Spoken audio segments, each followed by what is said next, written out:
Hello tout le monde, bienvenue dans cette nouvelle vidéo consacrée au numéro 12 de la collection Disney Hachette, Mickey, Donald et compagnie.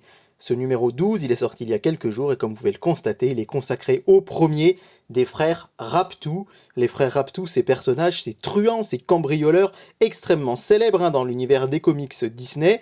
On les retrouve très régulièrement et c'est vrai que ce sont des méchants qu'on a appris à adorer, détester, un petit peu à l'image de Patibulaire que je vous présentais sur la chaîne il y a quelques jours.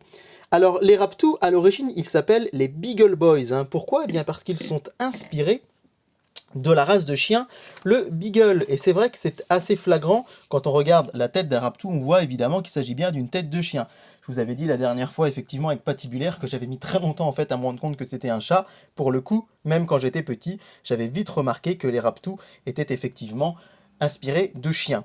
Alors les Raptou, ils seront 3 dans la collection, et vous voyez que les 3 figurines vont former une sorte de triptyque, que j'ai hâte en tout cas de posséder. Vous savez, j'aime pas trop me spoiler les prochains numéros, mais j'ai vu que le 3e Raptou sortait au numéro 21. Ça veut dire que d'ici une dizaine de numéros, je devrais donc avoir les 3 figurines côte à côte. Alors je sais au moins que j'irai jusqu'au numéro 21. Je vous l'ai déjà dit plusieurs fois, du fait du manque de place, je n'irai peut-être pas au bout de la collection, enfin sans doute pas comme je l'ai fait pour les grands classiques, mais en tout cas j'irai au moins jusqu'au numéro 21. Ça nous fait encore pas mal de vidéos à voir ensemble. Alors les frères Raptou, ils sont très célèbres, je vous l'ai dit, c'est un petit peu, moi, ils me font un peu penser aux Dalton, quelque part dans l'univers de Lucky Luke de Maurice et Goscinny. C'est vrai que ce sont des méchants, ben voilà, un peu pâteaux, qui ont parfois des difficultés à réussir ce qu'ils entreprennent, et on adore en fait les détester un petit peu à l'image de Patibulaire. Alors ils ont été créés en 1951 par le gigantissime Carl Barks, qu'on ne présente plus, l'un des plus grands cerveaux créateurs de chez Disney, et ce sont vraiment des personnages maladroits, mais encore une fois qu'on aime détester, et qui ont d'ailleurs eu leur nom qui s'est un petit peu exporté dans la culture populaire, puisque Raptou c'est quelque chose qu'on utilise régulièrement, qui s'utilisait déjà avant, mais effectivement on y fait souvent référence, ne serait-ce que peut-être une des références les plus célèbres, c'est le fameux Raptou Vampire des Inconnus, qui ont bercé aussi mon enfance avec cette chanson. Et voilà, ce sont des cambrioleurs attachants, et ils ont une particularité, c'est que leur numéro de matricule, déjà ils se baladent toujours en habit de bagnard, avec le pull rouge et le pantalon bleu, et ils ont toujours un numéro avec 1, 7 et 6 dessus. Donc vous voyez, 1, 7, 6, 6, 7, 1, 1, 7, 6, 6, 1, 7, etc. etc. C'est-à-dire qu'ils ont toujours le même préfixe, ça commence toujours par 176, qui est en fait le code administratif de la prison de Donaldville dans la bande dessinée. Et en fait, Karl Barks dira qu'il ne peut pas y avoir plus de Raptou que de chiffres, et donc les combinaisons 1, 6 et 7, donnent maximum 36 possibilités. Mais en fait, ce qu'il faut bien voir, c'est qu'on n'en a jamais vu plus que 13 Raptou dans une même case de bande dessinée. Là, vous avez par exemple un exemple où on en voit beaucoup. Donc, c'est vrai que souvent, on peut se dire qu'ils peuvent être très très nombreux, mais ils n'ont jamais dépassé le nombre de 13. Alors effectivement, ce sont deux personnages, je vous le disais, très populaires. Et encore une fois, on a un fascicule qui leur rend bien hommage. Et on va regarder d'un petit peu plus près la figurine.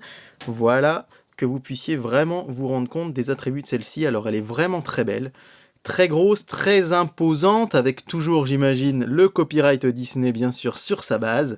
Et comme vous le voyez, ben voilà, elle est très bien faite. Les détails sont vraiment chouettes, sont vraiment sympas, et encore une fois, comme je vous le disais, elle est grosse, elle est imposante, un peu à l'image de Patibulaire, ou dans la collection des grands classiques, pour moi, les plus belles, c'était vraiment Balou, c'était La Bête, vraiment ces grosses figurines imposantes. Alors elles sont toutes bien faites, et encore une fois, il faut rendre hommage aux gens de chez Hachette, parce que c'est vrai que ces figurines sont vraiment chouettes, et elles sont encore plus belles pour moi que celles de la collection des grands classiques. Elles sont un petit peu moins chères, j'imagine, du fait que ce soit un fascicule et non pas un livre qui accompagne ces figurines, mais en tout cas, il faut leur rendre à César ce qui appartient à César, et cette collection est vraiment très très belle, donc pour 14,99 €, je vous le rappelle. Et donc notre premier frère Raptou est là, avec encore une fois des détails vraiment très sympas, et le fait qu'elles soient imposantes. Enfin, moi j'aime bien les grosses figurines, je vous l'ai déjà dit plusieurs fois dans ces vidéos, et je pense que vraiment celle-ci va aller très très bien dans ma collection, puis j'ai hâte d'avoir les deux frères pour compléter véritablement ce triptyque. On va découvrir ensemble quel va être le numéro 13. Eh bien ce sera Gontran Bonheur. Je vous en parlais dans la vidéo il y a quelques semaines où je vous présentais Géo Trouve Tout. Moi j'aimais bien Gontran Bonheur à l'époque. C'est un personnage, enfin à l'époque, je l'aime toujours bien, mais quand je lisais beaucoup de BD Mickey, Donald, quand j'étais plus jeune, malheureusement maintenant j'ai un petit peu moins le temps, mais c'est vrai que j'aimais beaucoup ce personnage qui était vraiment... il était insupportable, il avait tout le temps de la chance, il réussissait tout ce qu'il entreprenait, c'était une sorte de rival pour Donald, et voilà, je suis très content de retrouver cette figurine la semaine prochaine.